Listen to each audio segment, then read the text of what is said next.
প্রথম কোয়ালিফায়ারের কেকেআরের সামনে পড়বে সিএসকে। আইপিএলে প্রথম কোয়ালিফায়ারে কোন দলের বিরুদ্ধে খেলতে হবে তা এখনও জানতে পারল না কলকাতা নাইট রাইডার্স। টানা 4টি ম্যাচে হেরে গিয়েছে। আইপিএল লিগ তালিকায় প্রথম দুটি স্থানের মধ্যে শেষ করে প্রথম কোয়ালিফায়ারে খেলার বিষয়টি ঝুঁকির মধ্যে ফেলে দিয়েছে রাজস্থান রয়্যালস। আপাতত যা পরিস্থিতি তাতে কেকেআরের পরে কেকেআর যে শীর্ষস্থান শেষ করবে তা নিশ্চিত হয়ে গেছে।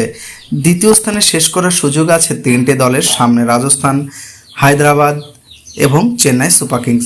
পুরোটাই নির্ভর করছে অঙ্কের উপর। নিজেদের ম্যাচ জিতলেও 3টি দলকে অন্যদিকে তাকিয়ে থাকতে হবে। প্রথম কোয়ালিফায়ারে কেকেআরের বিরুদ্ধে খেলার জন্য আর রাজস্থান রয়্যালসের সহজ অঙ্ক। কেকেআরের বিরুদ্ধে গ্রুপ লিগের শেষ ম্যাচে জিততে হবে, তাহলে 18 পয়েন্টে পৌঁছাবে। সেই সঙ্গে আশা করতে হবে যে সানরাইজার্স যেন একটি ম্যাচে হেরে যায়, তাহলে 16 পয়েন্টের বেশি হবে না প্যাট কামিন্সদের। আর পয়েন্ট তালিকায় দ্বিতীয় স্থানে শেষ করে প্রথম কোয়ালিফায়ার কেকেআরের বিরুদ্ধে খেলবে রাজস্থান। দ্বিতীয় স্থানে কে শেষ করবে, আরা নাকি এসআরএইচ? শেষ ম্যাচে রাজস্থান জিতলো, শেষ দুটি ম্যাচে জিতলো সানরাইজার্স, তাহলে দুই দলের পয়েন্ট 18 হবে।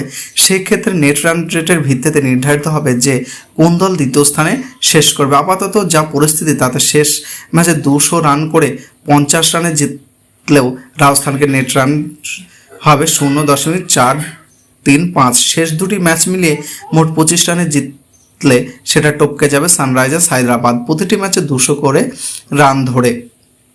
কিভাবে প্রথম কোয়ালিফায়ারে খেলতে পারে সিএসকে? ঋতুরাজ গাইকোয়াড়, মহেন্দ্র সিং ধোনিদের সামনে প্রথম কোয়ালিফায়ারে খেলার একটা সুযোগ তৈরি হয়ে গেছে। সেই জন্য প্রথম গ্রুপ লিগে শেষ ম্যাচে রাজস্থান রয়্যালসের বেঙ্গালুরুকে হারাতে হবে, তারপর অন্য দলের উপর তাকিয়ে থাকতে হবে। তাদের সেই অঙ্ক মিলে গেলে তবেই প্রথম কোয়ালিফায়ারে খেলতে পারবে। কিন্তু আরসিবির বিরুদ্ধে হারলে সিএসকে কোনোভাবেই প্রথম কোয়ালিফায়ারে খেলতে পারবে না।